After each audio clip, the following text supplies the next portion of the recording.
History with Dev channel में एक बार फिर से आपका स्वागत है। पिछले वीडियो में हमने दिल्ली दरबार के बारे में पढ़ा था दोस्तों। इस वीडियो में आपको हम प्रथम विश्व युद्ध का भारतीय राष्ट्रीय आंदोलन पर प्रभाव क्या पड़ा इस पे हम चर्चा करेंगे।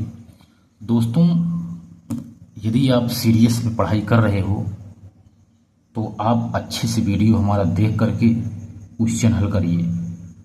आपको कहीं भटकने की ज़रूरत नहीं है। आपको एग्जाम में इससे बाहर नहीं आएगा। आरओ चाहे हो पीसीएस, इसमें हमने क्वेश्चन को ढूंढ ढूंढ करके दोस्तों आपके लिए हम मेहनत कर रहे हैं। तो आप लोग इसको सीरियस होकर पढ़ाई करिए। यह आपको एग्जाम में किसी प्रकार की दिक्कत नहीं देगा। इसमें हम आपको तोड़ मरोड़ कर एकदम तराश करके हमने वीडियो को बनाया है, छांट छांट कर। तो आप इसे अच्छे से देखिए। तो चलिए चर्चा करते हैं प्रथम विश्व युद्ध जो 1914 से 18 तक चला था। इसकी पृष्ठभूमि देख लेते हैं। जो प्रथम विश्व युद्ध की पृष्ठभूमि है, कैसे यह शुरू हुआ। यूरोप में औद्योगिकरण प्रारंभ हो गया था। हमने बताया है कि उद्योगों का प्रारंभ होना यूरोप में, तरह तरह से मशीनों का उद्योग धंधों का आदि का ये काम करना शुरू कर दिए थे। तैयार माल का अत्यधिक उत्पादन हो रहा था इससे, और कच्चे माल की आवश्यकता होती थी क्योंकि दूसरी अपनी जगह का जो कच्चे माल उसे ख़त्म कर देते थे और एक अच्छी से अच्छी मार्केट के लिए माल तैयार करते थे। तैयार माल के लिए बाजार की आवश्यकता थी जो उन्होंने भारत को निवेश बनाया था।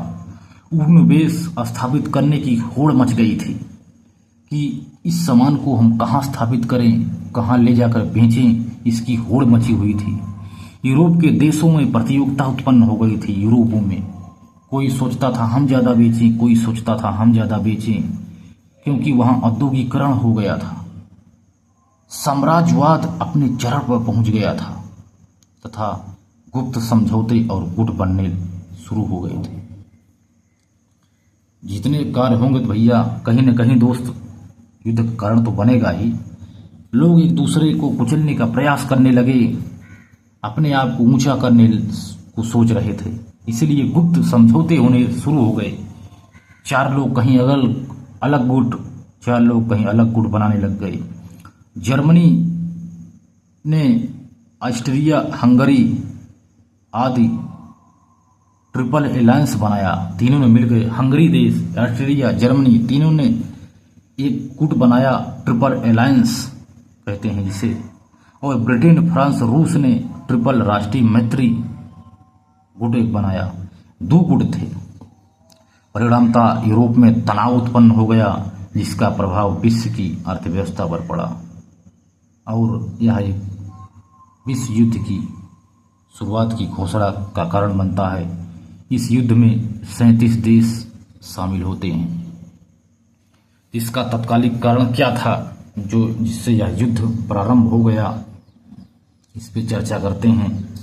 ऑस्ट्रिया के युवराज थे एक आर्क ड्यूक फ्रांसिस फर्डिनेंड। इनकी पत्नी के सहित इनकी हत्या कर दी जाती है। ऑस्ट्रेलिया के युवराज हैं।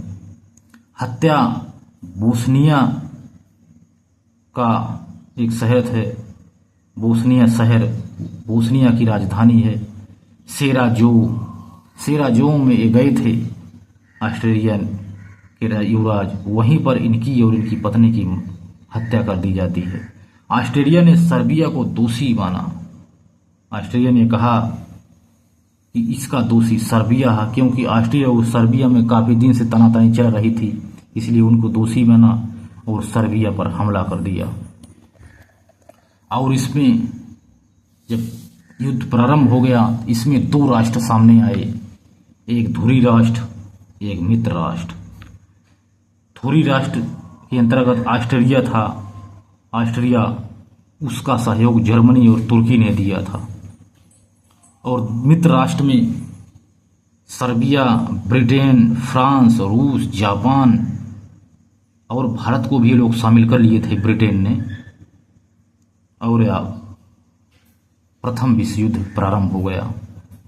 यूएसए 1917 में इसमें शामिल हुआ था और 1917 में रूस इससे बाहर निकल गया था, क्योंकि रूस की क्रांति उस समय प्रारंभ हो गई थी, तो अपने क्षेत्र को रोकने के लिए इसमें शामिल नहीं हो पाया। 17 में वो अलग हुआ, लेकिन 17 में यूएसए भी आ गया था। 1917 में जर्मनी पनडुब्बी यू बोल्ट द्वारा कई जहाज डुबो दिए सर्बिया के। एक जहाज लुसितानिया का था, जिनमें अनेक अमेरिकी थी, उसको डुबो दिया। उसमें काफ़ी लोग मारे गए और यूएसए मित्र राष्ट्र की तरह से शामिल हो गया था। इसी कारण, क्योंकि वो नहीं शामिल हुआ था, फिर भी जर्मनी ने कई जहाज डुबो, जिसमें से एक अंग्रेजी वो यूएसए का जहाज था, जिसमें कई यूएसए मारे गए। 1917 में ही रूस में क्रांति हुई थी, तो इसे बाहर होना पड़ा था। इसमें 37 देशों ने भाग लिया था। इसके बाद देखते हैं युद्ध की समाप्ति। 11 नवंबर 1918 को युद्ध यह समाप्त हो जाता है। धुरी राष्ट्र की हार होती है और मित्र राष्ट्र की विजय होती है। मित्र राष्ट्र की जब हार जीत का फैसला हो जाता था, उसके बाद देखो एक संधि होती है। वर्साई की संधि जर्मनी के साथ किया गया। सेंट जर्मन की संधि ऑस्ट्रिया के साथ किया गया और सेब्रे की संधि तुर्की के साथ किया गया। वर्साई की संधि ब्रिटेन जर्मनी, सेंट जर्मन की संधि ब्रिटेन ऑस्ट्रिया, सेब्रे की संधि तुर्की के साथ और मित्र राष्ट्र के साथ। विश्व युद्ध का भारतीय राजनीति पर प्रभाव क्या पड़ा, इस पे चर्चा करते हैं, क्योंकि सबसे बड़ा यही कारण था। जो युद्ध हुआ तो भारतीय स्थिति, उनकी जो राजनीतिक भौगोलिक स्थिति है, इस पर प्रभाव क्या पड़ा प्रथम विश्व युद्ध से। तो देखते हैं, भारत ब्रिटेन का उपनिवेश था उस समय, तो बिना सलाह पर भारत को विश्व युद्ध में इन्होंने शामिल कर लिया इंग्लैंड ने। भाई जब भारत उपनिवेश था उस समय, तो उन्हें पूछने की जरूरत क्या थी, इन्होंने भारत को शामिल कर लिया युद्ध में। जर्मनी चाहता था भारत विश्व युद्ध में ब्रिटेन का साथ ना दे, लेकिन ब्रिटेन ने जबरदस्ती इसको बिना बताए ही शामिल कर लिया। ब्रिटेन का कहना था यह युद्ध साम्राज्य विस्तार के लिए नहीं है, बल्कि विश्व में लोकतंत्र की रक्षा के लिए है। ऐसा कह करके भारत को शामिल कर लिया, क्योंकि भारत विरोध करने लगा कि आप कौन होते हैं हमें युद्ध में शामिल करने वाले, हम युद्ध नहीं लड़ेंगे। तो इनको यह बताया कि यह युद्ध साम्राज्य विस्तार के लिए नहीं था, बल्कि विश्व में लोकतंत्र की रक्षा के लिए। कांग्रेस के नेता दो विचारधारा में बट गए, एक ब्रिटेन का साथ, दूसरे आंदोलन। एक ब्रिटेन का साथ दिया तथा दूसरे आंदोलन करना चाहते थे। कांग्रेस के दो नेता दो विचारधारा थे, इन्होंने एक ने तो ब्रिटेन का साथ दे दिया और दूसरी विचारधारा के लोगों ने आंदोलन करना चाहते थे। कांग्रेस ने ब्रिटेन का साथ दिया। युद्ध दौरान हुए 4 अधिवेशनों में यह पारित किया गया कि हम कांग्रेस का साथ देंगे, क्योंकि इसके अलावा कोई चारा ही नहीं था।